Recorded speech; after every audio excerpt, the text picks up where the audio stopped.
jawaban apa-apa dari ketiga bos kami itu.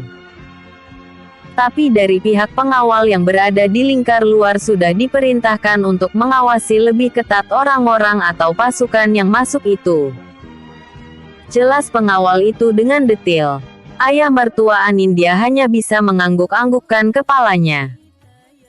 Dia tidak bisa berbuat apa-apa karena melihat dari apa yang saat ini terjadi pada dirinya.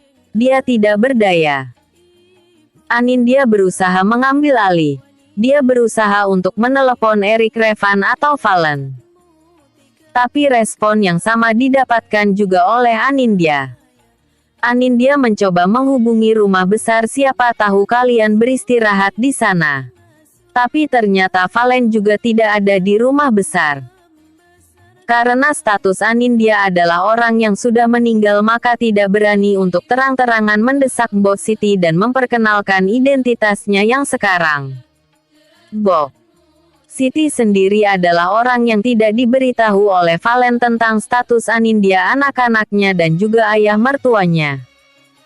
Anindya merasa tidak tenang karena ini sudah di luar rencana semula. Pengawal yang barusan masuk itu kembali mendapatkan pesan singkat dari teman-temannya yang ada di luar lingkaran panti asuhan. Mereka mengabarkan bahwa terjadi baku tembak di antara mereka. Jadi sudah dapat dipastikan bahwa orang yang masuk tadi membawa pasukan adalah orang-orang jahat yang ingin menemukan jejak Anindya dan juga ayah mertuanya. Untung saja panti asuhan sedang tidak ada bayi yang masih tersisa karena semua bayi yang ada sudah diadopsi. Jadi mereka tidak usah menyelamatkan bayi-bayi yang tidak berdosa. Akan tetapi Anindya masih memiliki pekerjaan, yaitu menyelamatkan ayah mertuanya beserta kedua anak kembarnya. Anindya membawa semua masakan yang sudah dibuat dan memasukkannya ke dalam box-box tertutup, dimasukkan ke dalam ransel agar bisa dibawa oleh mereka keluar dari tempat tinggi menuju hutan-hutan yang ada di belakang paviliun panti asuhan ini. Anggap aja itu bekalnya melarikan diri.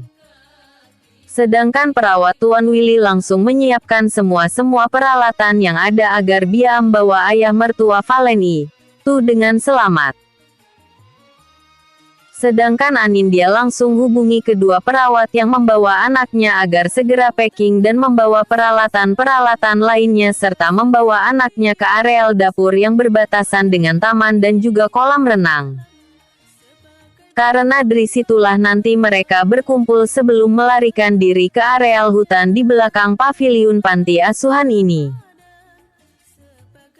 Sedangkan pengawal yang tadinya masuk untuk memberitahukan kondisi di luar, langsung mengkode teman-temannya yang ada di lingkar dalam dan berjaga di depan pintu panti asuhan untuk segera melarikan diri semua beserta tuan mereka yang perlu mereka lindungi lewat hutan-hutan di belakang paviliun panti asuhan. Setelah berkumpul semua di ruang dapur, Anindya langsung memerintahkan mereka para pengawal untuk mengunci semua pintu depan, pintu kamar dan juga gerbang-gerbang depan. Dan setelah selesai, mereka semua berjalan menuju hutan belakang. Tadi Anin sudah memerintahkan dua pengawal dan juga perawat ayah untuk berjalan dulu pelan-pelan ke hutan belakang, lalu kemudian mereka akan menyusul. Kloter kedua yang diberangkatkan oleh Anindya adalah anak-anaknya. Dia juga meminta perawat-perawat anaknya untuk segera berangkat menyusul rombongan ayah Valen. Dan setelah meneliti semuanya, kloter ketiga adalah dirinya sendiri beserta pengawal-pengawal yang sudah menutup semua pintu dan akses-akses untuk bisa menembus bagian paviliun. Pengawal yang tadi menginfo Anindya mengikuti Anin untuk segera melarikan diri. Karena info terakhir mereka sudah tidak sanggup menahan pasukan itu. Walaupun pasukan yang datang menyerbu itu jumlahnya juga sudah berkurang karena banyak ditembaki oleh pengawal-pengawal Erik yang ada di barisan lingkar luar. Tapi sudah ada beberapa orang juga yang lolos dari kepungan pengawal Erik. Jadi diperkirakan beberapa sudah berada di dekat panti asuhan. Anin bergegas berangkat menyusul ke arah hutan. Untungnya tadi dia juga sudah menyuruh para pengawal untuk menghubungi pihak kepolisian. Paling tidak nantinya akan ada pertolongan. Sebetulnya area belakang itu bukan cuman hutan tapi juga ada pemukiman penduduk dari arah utara. Tapi panti asuhan itu hanya bisa dijangkau dari pemukiman penduduk bagian selatan. Anin juga sudah berkali-kali menelepon Valen agar ada bantuan dari suaminya itu. Tapi rupanya belum ada jawaban. Teleponnya di luar servis area. Bahkan pesan singkat melalui aplikasi WhatsApp juga hanya centang satu pertanda ponsel Valen dalam kondisi mati. Nyonya, Tuan Revan menelepon balik, kata pengawal tadi sambil menyerahkan ponsel yang ia bawa. Halo, Kak Revan.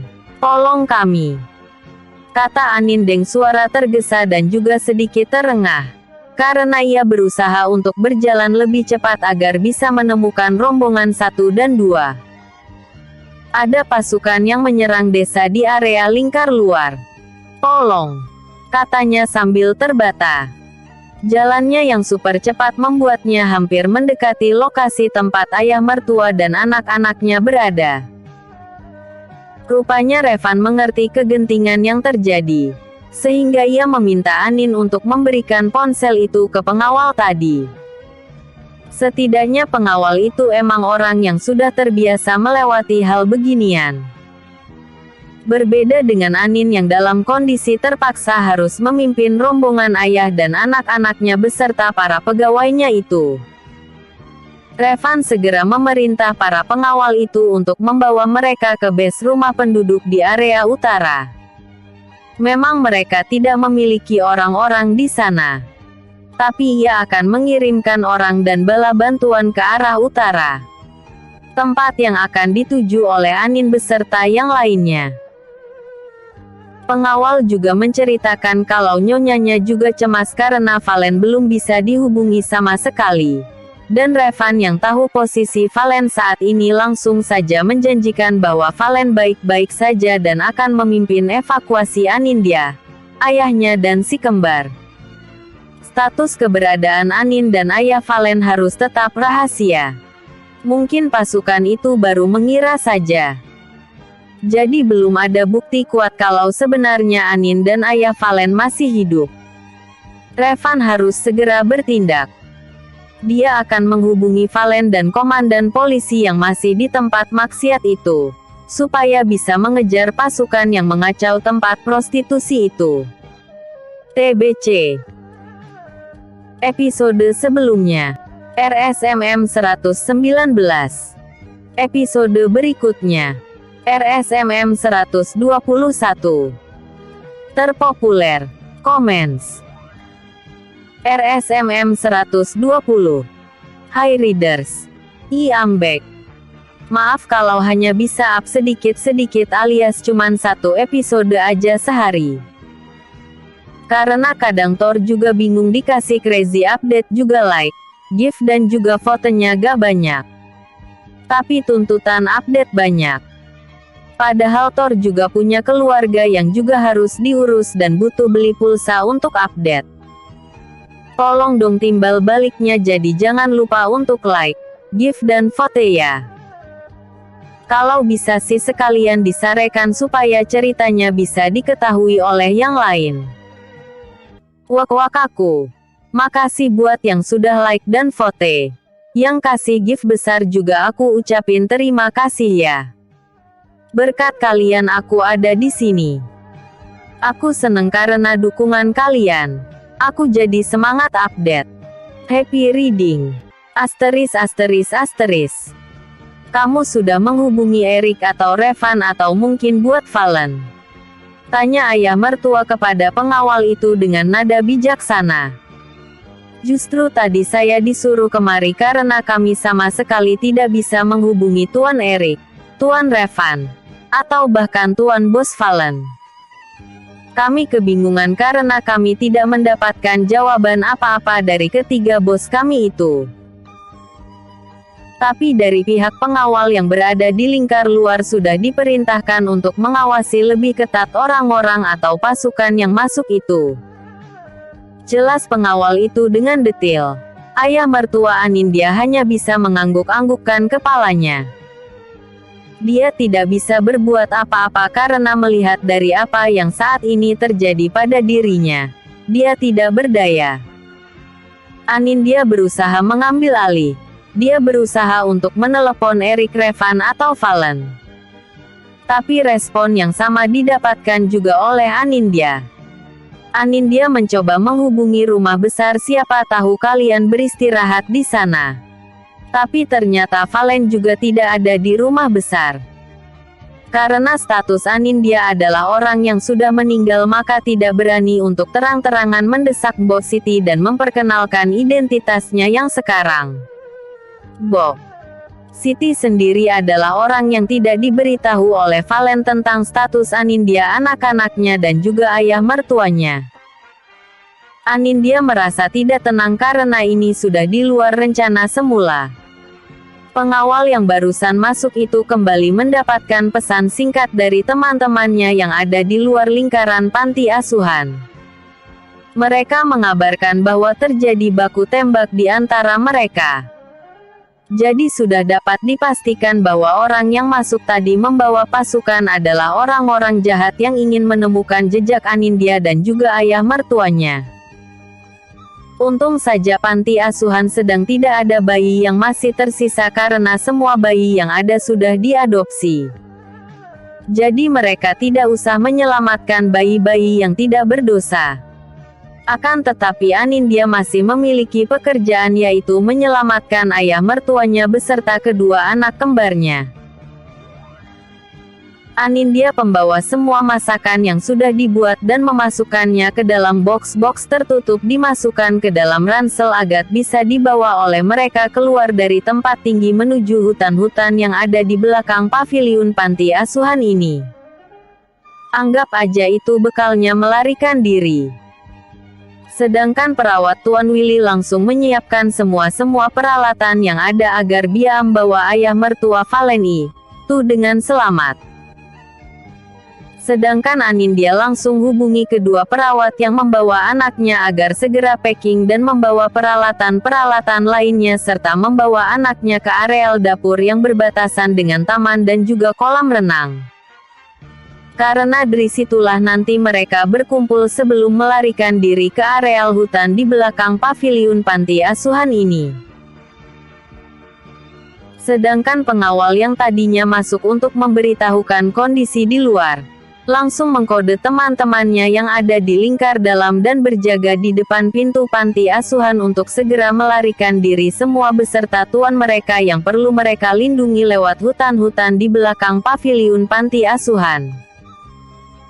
Setelah berkumpul semua di ruang dapur, Anindya langsung memerintahkan mereka para pengawal untuk mengunci semua pintu depan, pintu kamar dan juga gerbang-gerbang depan. Dan setelah selesai, mereka semua berjalan menuju hutan belakang.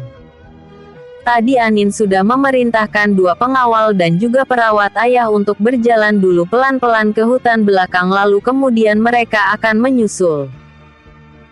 Kloter kedua yang diberangkatkan oleh Anindya adalah anak-anaknya. Dia juga meminta perawat-perawat anaknya untuk segera berangkat menyusul rombongan ayah Valen. Dan setelah meneliti semuanya, kloter ketiga adalah dirinya sendiri beserta pengawal-pengawal yang sudah menutup semua pintu dan akses-akses untuk bisa menembus bagian paviliun. Pengawal yang tadi menginfo Anindya mengikuti Anin untuk segera melarikan diri. Karena info terakhir mereka sudah tidak sanggup menahan pasukan itu. Walaupun pasukan yang datang menyerbu itu jumlahnya juga sudah berkurang karena banyak ditembaki oleh pengawal-pengawal Erik yang ada di barisan lingkar luar. Tapi sudah ada beberapa orang juga yang lolos dari kepungan pengawal Erik. Jadi diperkirakan beberapa sudah berada di dekat panti asuhan. Anin bergegas berangkat menyusul ke arah hutan. Untungnya tadi dia juga sudah menyuruh para pengawal untuk menghubungi pihak kepolisian. Paling tidak nantinya akan ada pertolongan. Sebetulnya area belakang itu bukan cuman hutan tapi juga ada pemukiman penduduk dari arah utara. Tapi panti asuhan itu hanya bisa dijangkau dari pemukiman penduduk bagian selatan. Anin juga sudah berkali-kali menelepon Valen agar ada bantuan dari suaminya itu. Tapi rupanya belum ada jawaban. Teleponnya di luar servis area. Bahkan pesan singkat melalui aplikasi WhatsApp juga hanya centang satu pertanda ponsel Valen dalam kondisi mati. Nyonya, Tuan Revan menelepon balik. Kata pengawal tadi sambil menyerahkan ponsel yang ia bawa. Halo, Kak Revan. Tolong kami. Kata Anin dengan suara tergesa dan juga sedikit terengah. Karena ia berusaha untuk berjalan lebih cepat agar bisa menemukan rombongan 1 dan 2. Ada pasukan yang menyerang desa di area lingkar luar. Tolong, katanya sambil terbata. Jalannya yang super cepat membuatnya hampir mendekati lokasi tempat ayah mertua dan anak-anaknya berada. Rupanya Revan mengerti kegentingan yang terjadi. Sehingga ia meminta Anin untuk memberikan ponsel itu ke pengawal tadi. Setidaknya pengawal itu emang orang yang sudah terbiasa melewati hal beginian. Berbeda dengan Anin yang dalam kondisi terpaksa harus memimpin rombongan ayah dan anak-anaknya beserta para pegawainya itu. Revan segera memerintah para pengawal itu untuk membawa mereka ke base rumah penduduk di area utara. Memang mereka tidak memiliki orang-orang di sana. Tapi ia akan mengirimkan orang dan bala bantuan ke arah utara. Tempat yang akan dituju oleh Anin beserta yang lainnya. Pengawal juga menceritakan kalau nyonyanya juga cemas karena Valen belum bisa dihubungi sama sekali. Dan Revan yang tahu posisi Valen saat ini langsung saja menjanjikan bahwa Valen baik-baik saja dan akan memimpin evakuasi Anindya, ayahnya dan si kembar. Status keberadaan Anin dan ayah Valen harus tetap rahasia. Mungkin pasukan itu baru mengira saja. Jadi belum ada bukti kuat kalau sebenarnya Anin dan ayah Valen masih hidup. Revan harus segera bertindak. Dia akan menghubungi Valen dan komandan polisi yang masih di tempat maksiat itu, supaya bisa mengejar pasukan yang mengacau tempat prostitusi itu. TBC. Episode sebelumnya. RSMM 119. Episode berikutnya. RSMM 121.